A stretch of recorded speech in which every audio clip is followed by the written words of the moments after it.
Welcome to the Probate Nation. We are back tonight talking again about the great state of Wyoming and how to do an ancillary probate. My name is Richard Ruddy. Tonight we are going to learn the basics of probating Wyoming assets for a deceased non-resident of Wyoming. From where to begin your probate journey, the legal and tax stops you will need to make along the way, and when to wrap up this ancillary probate.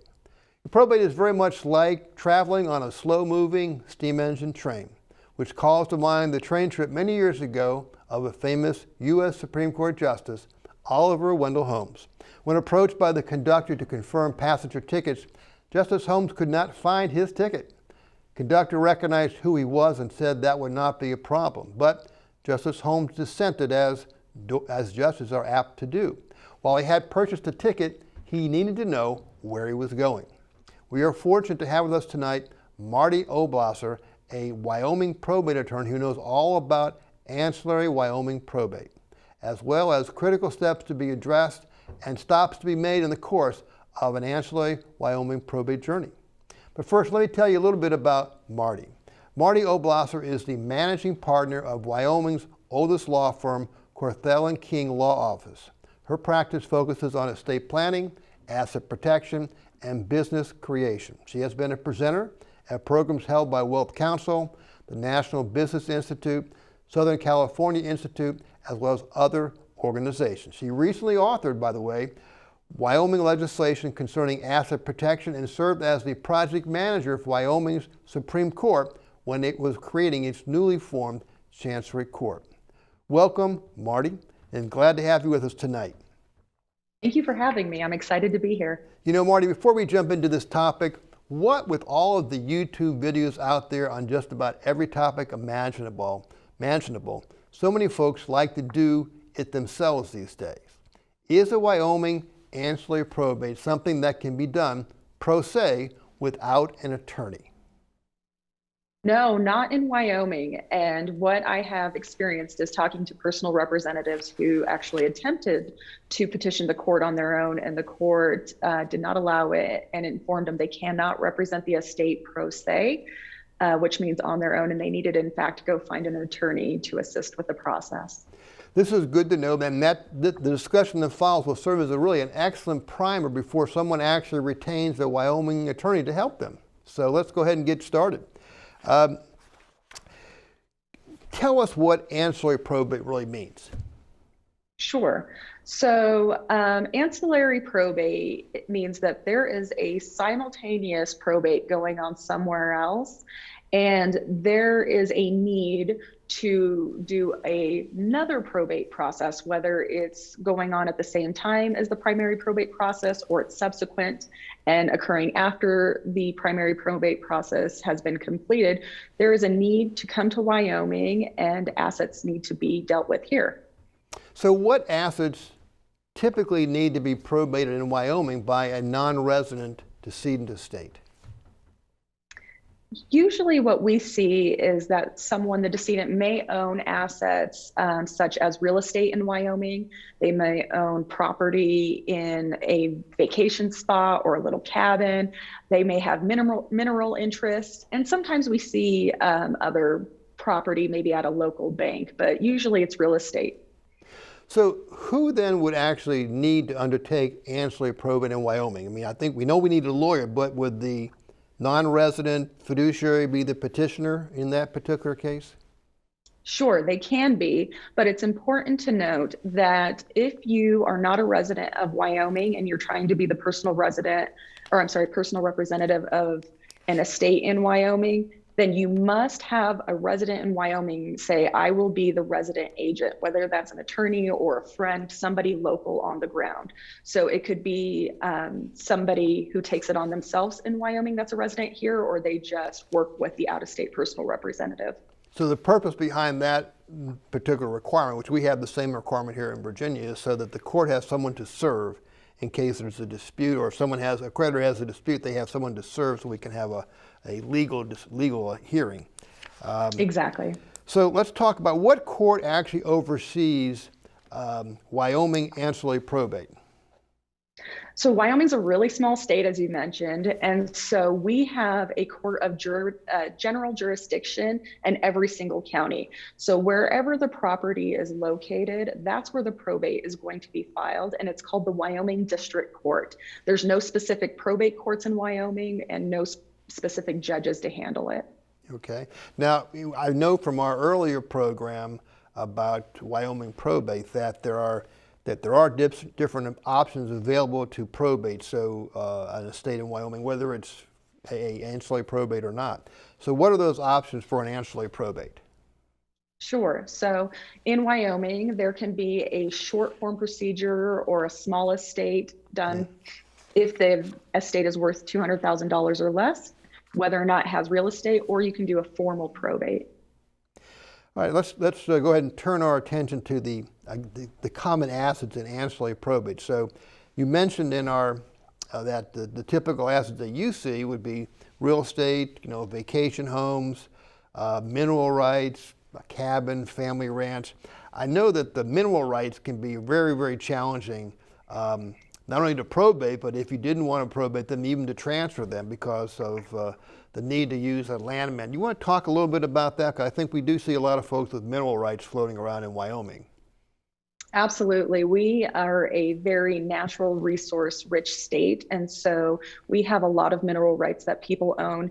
And if somebody passes away and mineral rights are part of a probate proceeding, we have to get those valued. And that's done typically by a landman. And what I have found is Wyoming's a big state, even though we're not very populated. We have to go to the county where the mineral assets are located and hire a landman from that county so they have specific knowledge on how to value the assets. Oh, is that right? Interesting. Mm-hmm. Oh, that's We interesting. usually see they won't do cross county, or maybe they'll do neighboring county, but they won't go all across the state to value mineral interest. That's very interesting. I just did a probate of mineral rights in Texas, and we didn't run into that particular issue, but that's interesting to hear that, and that's important to know. So what is found with the probate court to initiate an ancillary probate? Sure. So if it is a small procedure, we can obtain certified copies of the petition, order appointing personal representative, inventory, and final decree that was done in the home state where the primary probate was done. If it needs to be a full formal probate, we need to get certified copies of the will showing that it's been admitted to a probate there and file it with our court. Okay. Is there a hearing? Yes, it's set for hearing, but oftentimes people won't show up to those hearings. In that short form probate, the judge will actually be tasked with publishing the notice of probate for 3 weeks. And that's to give an opportunity for any creditors to come forward and say that they want to make a claim to the estate. If nobody comes forward, then it's sort of a ghost hearing. Interesting. Now, if there is no home state of probate, so in Virginia, we're very, very diligent, almost to the point of being annoying with our clients about getting stuff retitled into their revocable trust. Okay, so if I don't have anything to probate here, but it ends up I have some property in Wyoming, does it change my probate options as far as what I have to do? No, you have the same probate options. So if there isn't an original probate done in another home state because your Virginia attorney has been great about retitling all of the assets, then they need to come to Wyoming and engage either in a short form or a formal probate. Okay, okay. What can be done with real estate once the ancillary probate has been initiated? I own a piece of property there. I've started the ancillary probate administration. Can I sell it, distribute it? What do I have? What can I do? Sure. So you have both of those options. If we're dealing with an ancillary administration where the primary probate is occurring in another state, we actually have to get the permission of that judge in another state to sell the real estate, which makes things a bit complicated here in Wyoming. But it can be sold upon getting court approval. If the descendants want to own the real estate, and you mentioned this can be complicated, for instance, with mineral assets, then everybody's name goes on the deed once it's distributed to them at the end, and they all own a fractional share of that mineral estate. So Marty, I just want to follow up on that comment you made. So if it turns out that I have an ancillary administration going on in Wyoming and I want to sell some real estate there and I have a probate open in Virginia, that we need to come back to the Virginia court and actually get permission to sell the Wyoming real estate. Is that correct? Yes, that's exactly correct. And as you can imagine, getting order from another court to use in our local courts, it takes a while. It's a process. So I take that order once I get it, and then I take it back to your court, and then they take that, and then they issue their own order to allow me to go sell the real estate? Yes, okay. That's exactly what happened. Okay. All right, we've run into that kind of stuff from time to time, so it's good to know. So, well, let's go ahead and shift gears and talk about, what are some of the duties, or what are the duties that an ancillary administrator has when conducting an ancillary probate in Wyoming? Sure. So they have the same fiduciary duties as a personal representative and a probate that originally started in Wyoming. They get to marshal all of the assets located here. They will handle the creditors. They will communicate with the beneficiaries. They will have the estate valued and the different assets valued the way the statute requires. It's a lot of work. So we're dealing with creditors too. I know we're going to come to that for a second, but we're going to deal with that. Now, does a personal representative in an ancillary administration have to file an inventory? If it is a short-form probate and it's been done at their home state, no. And if it's a formal, full-blown probate in Wyoming, yes. Okay. Now, then the next thing would be is, does the personal representative have to file an accounting about all their receipts and disbursements? Same answer, and it gets complicated. If it was already done in another probate and it's short form, no. If it's a full-blown probate in Wyoming and that hasn't been waived, yes, they'll need to. So as a follow-up question to that, if I go back to my home state to get permission to sell real estate in Wyoming and then go to Wyoming and get my permission and then I sell the real estate, am I accounting for that money in Wyoming? Yes, you are. Okay. Well, that's good to know. Let's talk about creditors, because we have creditors. That's always a big issue, whether it's a regular probate or an ancillary probate. Is there a notice requirement to known and unknown creditors in an ancillary probate in Wyoming? There is, and depending on whether you're utilizing the short form statutes or the formal probate statutes dictates how long we have to publish, but there is a publication requirement. And if there are any known creditors, we do have to provide them with written notice as well. And so we publish for known creditors and unknown. How many weeks do we have to publish? 3 consecutive weeks in a newspaper that's in general circulation in the county where the estate assets are located. So I can't use one of those throwaway rags that we get at the grocery store?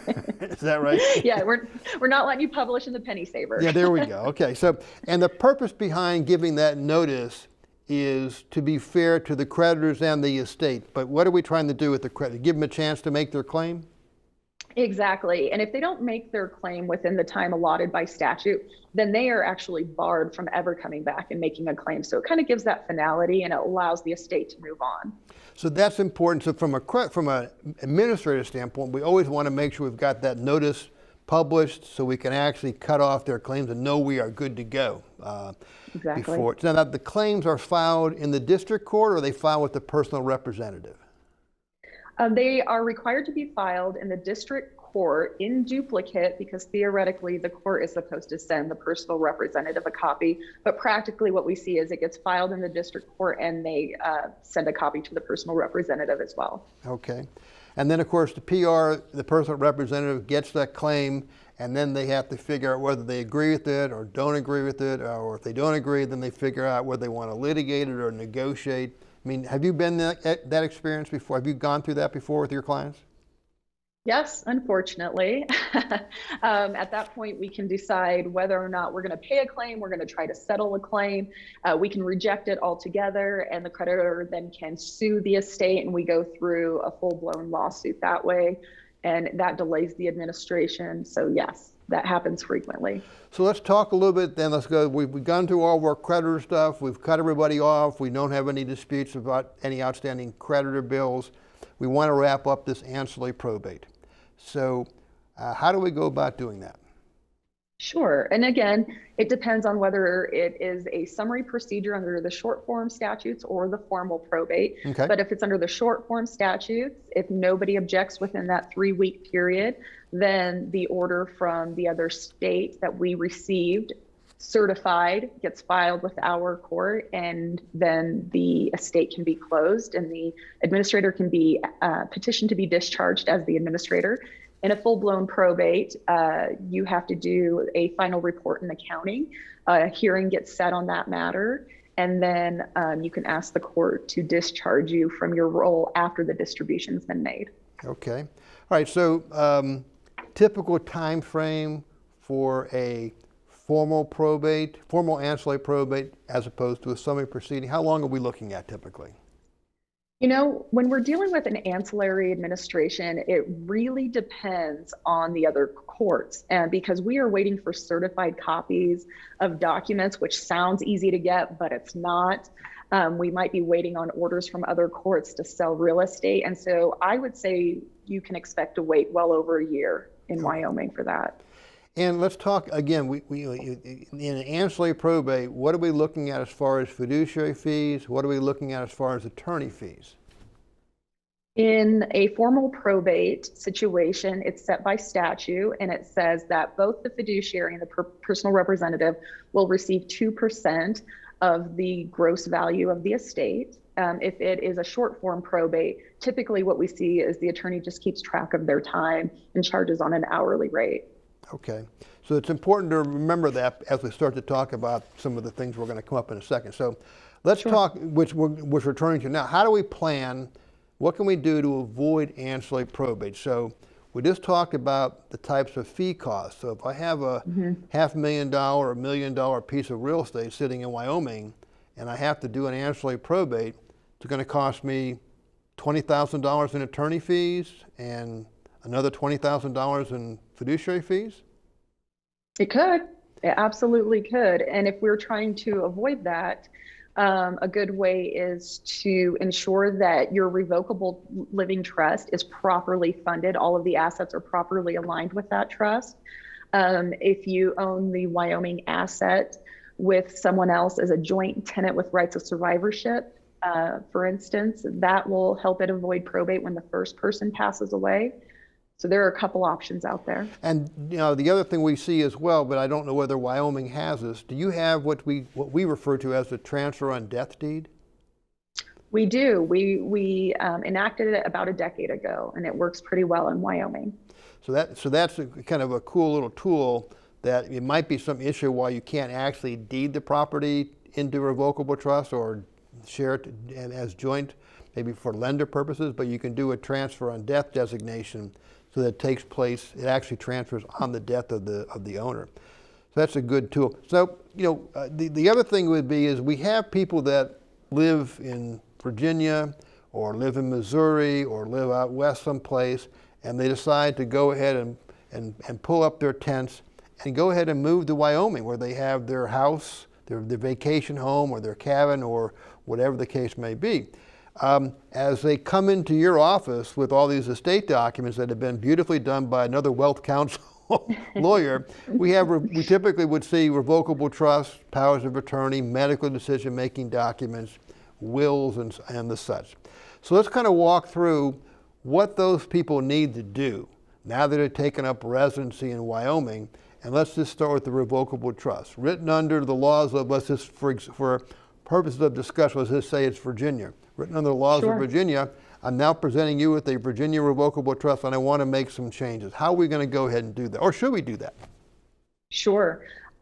So revocable trust, if executed properly and has been drafted by a competent estate planning attorney, will likely work well in Wyoming. I review a lot of these.